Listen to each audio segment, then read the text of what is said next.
निजाश्रितानां सकलार्तिहन्ता सद्धर्म भक्तिरवनं विधाता दाता सुखानां मनसेप्सितानां तनोतु कृष्णोऽखिलमङ्गलं नः।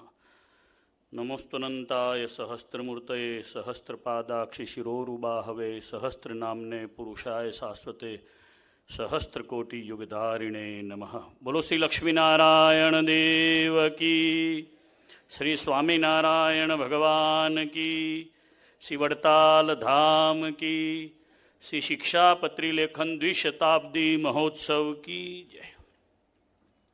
श्री स्वामीनारायण मंदिर वड़ताल संस्थान एवं स्वामीनारायण रिसर्च सेंटर वड़ताल जो सोमनाथ संस्कृत यूनिवर्सिटी से संलग्न है और Sardar Patel university, M B. Patel college of education V V Nagar के संयुक्त तत्वाधान में आयोजित शिक्षापत्री सनातन की अद्वितीय एकीकृत परंपरा, इस विषय को लेकर के राष्ट्रीय परिसंवाद का आयोजन आज बड़े उत्साह से, बड़े भाव से भगवान स्वामीनारायण द्वारा स्थापित श्री वड़ताल धाम में हो रहा है।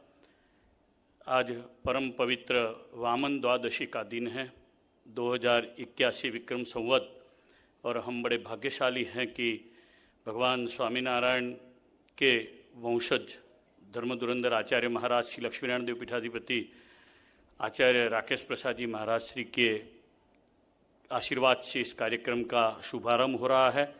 इस पवित्र कार्यक्रम का जो संकलन एवं आयोजन किया है हमारे मंदिर के चेयरमैन पूज्य डॉक्टर संत वल्लभदास जी स्वामी, मुख्य कोठारी देव स्वामी जी, प्रोफेसर डॉक्टर निरंजन भाई पटेल कुलपति सरदार पटेल यूनिवर्सिटी, आदरणीय इसके जो निर्देशक हैं वो सभी संतगण, जो डायस पर विराजमान हैं डॉक्टर बलवंत भाई जानी साहब, साथ में हितेश पटेल ने भी बड़ा योगदान दिया है, और सभा में उपस्थित डायस पर विराजमान सभी संत, जो महानुभाव खास करके आउट ऑफ स्टेट से पधारे हैं वो सभी कुलपति विद्वज्जन, जो सभा गृह में बैठे हैं ऐसे निरोला जी वगैरह हमारे आदरणीय सभी सारस्वत विद्वान, विद्यार्थी संत एवं सभी भूदेवों को मेरा प्रणाम। भगवान स्वामीनारायण लखेली श्री शिक्षापत्री अपना सौना माटे माताનું दूध है। शिक्षापत्र्याः प्रतिदिनं पाठोश्यामदुपाश्रितैः कर्तव्यो नक्षरग्रेस्तु श्रवणं कार्यमाद्रात्। भगवान स्वामीनारायणे अपना जीवन में આપણને સંપૂર્ણ જવાબદારીપૂર્વક વર્ષોના નિચોડ પછી શિક્ષાપત્રી આપી છે। આમ તો સંપ્રદાયોમાં ભગવાન વલ્લભાચાર્યના સંપ્રદાયમાં પણ શિક્ષાપત્રીનું જ કંઈક બીજું સ્વરૂપ ભગવાન વલ્લભાચાર્યજીએ આપેલું છે। કેટલાક ચાલતા બીજા પંથોમાં પણ, જેમ કે સનાતન પંથના નામે પ્રેરણાપીઠ ચાલે છે તો ત્યાં પણ શિક્ષાપત્રી છે।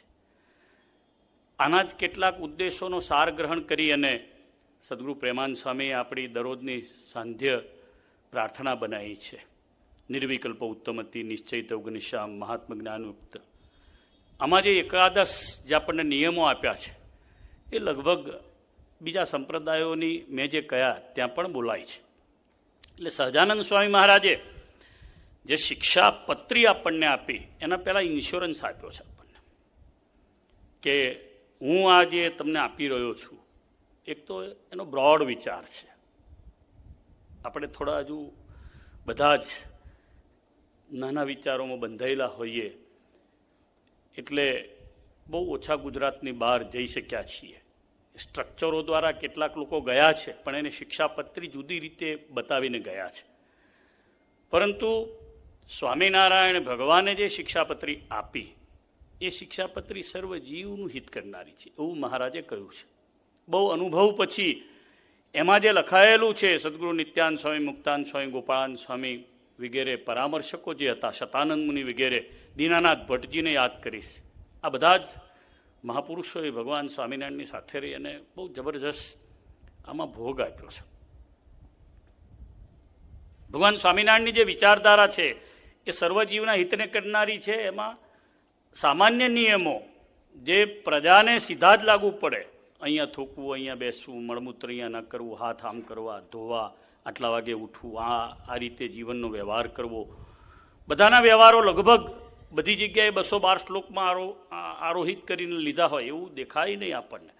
સધવાના નિયમો, વિધવાના નિયમો, સંતોના નિયમો, બ્રહ્મચારીઓના નિયમો, કોમન નિયમો એટલા બધા સરસ છે. આચાર્ય મહારાજના નિયમો, સામાન્ય માણસ તરીકે જે જન્મ્યો છે અને સુસંસ્કૃત માણસ બનાવવા માટેનું સર્વશ્રેષ્ઠ સાધન મારી દ્રષ્ટિએ આપણા ભગવાન સ્વામિનારાયણ આપેલી શિક્ષાપત્રી છે.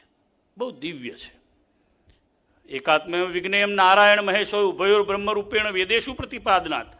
કરોડો વર્ષ જૂની વાત સ્વામિનારાયણ ભગવાને શિક્ષાપત્રીમાં સંમિલિત કરી અને આ સંપ્રદાય સનાતનનું મૂળ છે એવું બતાડ્યું છે નહીં, છે એની હકીકતને પ્રદર્શિત કરી છે સહજાનંદ સ્વામી મહારાજે. એનાથી વિશેષ આગળ વિષ્ણુ શિવો ગણપતિ પાર્વતી ચ દિવાકર એતા પૂજ્યા તયા મન્યા દેવતા પંચમામ કઈ.